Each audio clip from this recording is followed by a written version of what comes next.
Yo, by the way, I was listening to this book. It's called The Four Agreements. And just to make it serious real quick, there's 4 agreements. I think I'm on the second agreement. The first one is be impeccable with your word. What that means is the things you say to others, and even more importantly, the things you say to yourself are like magic. They're a spell that could be cast upon someone. Now, I'll be honest. When you grow up with a lot of siblings, a lot of aunts and uncles around your age, a lot of mean things are said to people during their life, right? Just coming up as kids is what happens. This book made me realize a lot of fucked up shit that was said to me, and I'm sure everyone can relate to it. You actually believe it. Especially if it's said by your parents. A lot of people, parents say fucked up shit to them. And the idea behind it is that you make an agreement in your head that what they said is an actual fact. And you go through your life moving as this is a fact. I've been called retarded my whole life. I really think that there's something wrong with me. And I think I kind of act as such. Maybe because of some verbal agreement that was made between me and someone else based on what they said to me at a younger age. And that's powerful. I bring that up to say this. Speak positively to yourself. Because a lot of times the negative words that people put on us, subconsciously we adopt it and we start telling it to ourselves. Which in turns makes that more of a fact than it actually is. And in the same way, you can break yourself down. Put the phone down. Put the headphones down. Break these things down. Realize the things that you say to yourself and reverse it. And use it as magic to break that spell. You know what I mean? It's simple, but when I listened to that yesterday, it was so powerful. I'm like, wow. We have all these agreements with ourselves, bro. Some positive, some negative. Let's try to get rid of as much negative as possible. Do you think you have any agreements that you made with yourself that are negative? And talk to me. It's key to have those. Well, keep reinforce yourself with positive agreements. Yes. Telling yourself, you are powerful, and being detached from anything that causes social media or technology around you. Like, for example, sometimes when I'm in my car, I have the iPhone 8, so I don't have the aux cord to plug it in. I have the regular aux cord, so it doesn't go into my phone. So I use my AirPods, right? Yeah.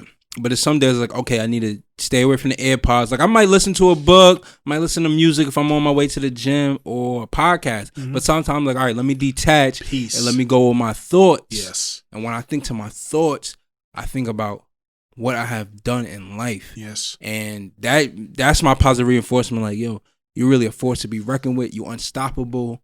Sometimes I think, and that's sometimes you catch me if I'm driving it and I'm calling you. Yeah. Because I'm having those thoughts. You having those or thoughts. If I'm just texting you about yourself. something, I've been texting you lately about some positive things for business. Like, this is what's going to happen, blah, blah, blah. It's because I'm thinking to myself, look at what we're doing. Look at how far we came. That's a perfect example. The video we just watched. Yeah. We could have stopped right there. Yeah. If we would have stopped right there, we would never know where we would be at right now. And we know we came a long way. We know the work we put in, and we know we need to put in more work. And that's why it's so key to have the positive stuff. And it sucks, especially when you're young, when all the family members, people are so important to you, are saying stuff like that to you. Oh my God. And you saying that, I remember one time, but it doesn't bother me. But I play football, so what my dad said was 100% right. I was making a milkshake with my sister, my brother's sister, and he just told me straight up. He's like, "Yo, you getting fat," and that could be the reason why I love to eat, being in shape and everything, But it was for football. Like, why would you want to get out of shape? You love football. I love football. It's not gonna be like I was forced to play nothing. I love playing it, but it was the right thing for him to say. But I understand people get that and. Like, in other family situations, their parents would say that to them, and they don't know what to do. I think you made the agreement of, okay, I am not fat. Don't call me fat again, and I'm never going to be fat. Yeah. Some people make the agreement, hey, I'm fucking fat.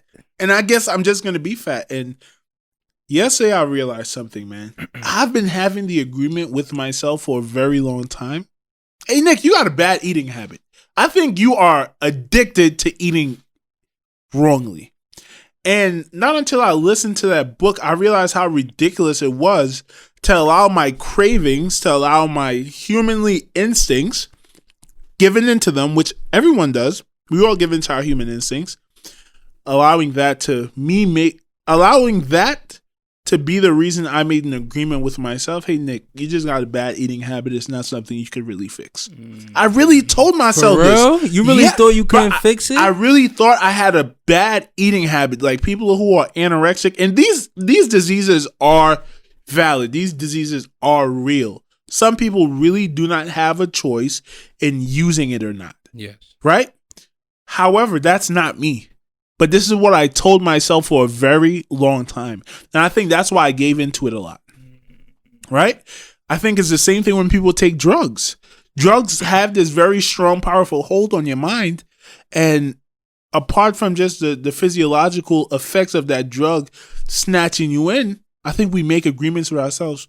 Man, I'm never going to be able to stop smoking cigarettes. Mm-hmm. I'm just not.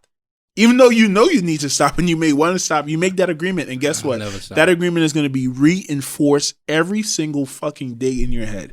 Mm-hmm. And guess what? You're never going to stop. Never going to stop. Until you make an agreement that, hey, I can't stop smoking.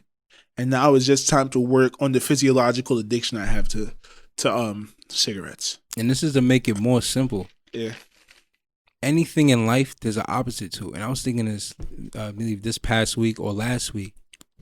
Anything you think of, there's an opposite to. If you say, I can't do this, mm-hmm. you know there's an opposite to it. I can't be happy. There's an opposite of being sad.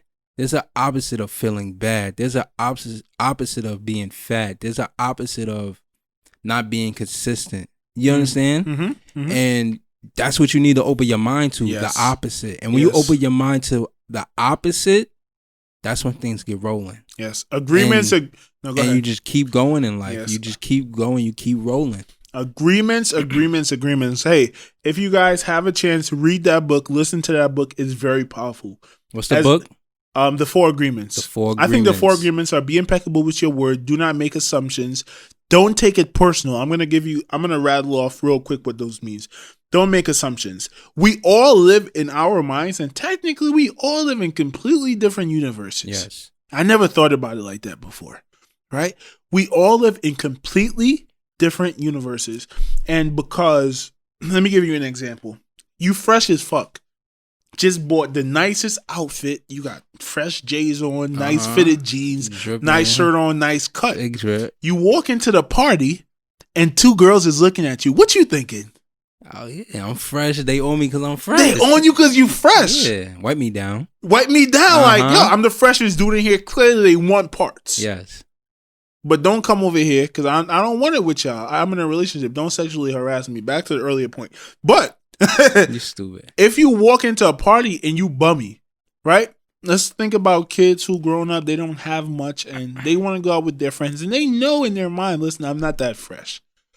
They see some girls looking at them. What are they thinking? Oh, I'm a bum. I'm not everyone's fresh. They cutting on me. Now, you have no idea what those motherfuckers are thinking. But you make an agreement with yourself that this is what they're thinking or this is what they're not. Right? And that can affect your entire world. Right? That can affect your entire world. You could go through that night being the most positive person and feeling really good about yourself, or you can go through that entire night feeling like a fucking complete asshole and not even allowing yourself to be comfortable, not allowing yourself to enjoy yourself, all because of something you made an assumption of, something you are not even clear about. Maybe they just looked at you because you walked in and looked at you and then looked away. Preacher Johnson, talk to him. Right? Yeah. Sometimes you see a cute girl or a cute guy and they look at you and it's like, oh shit, I think they feeling me. And you go through a whole week like, oh my God, this person loves me. I'm going to get married to this person. We're going to have kids. Like, it's going to be lit, right? That's school right there. This person is not thinking about you. At all. Shorty just wanted to get her guts beat up right after she saw you. But don't make an assumption. So what is the third one? What others think about you? The third one is... use your words impeccable. Don't make assumptions. What's the name of the book again? Fuck the 4 Agreements. How did I lose it? I had it.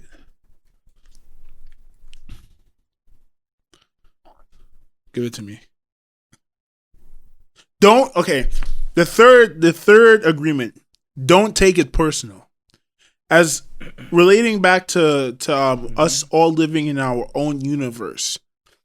If I say something mean to Malcolm, it really doesn't have anything to do with Malcolm.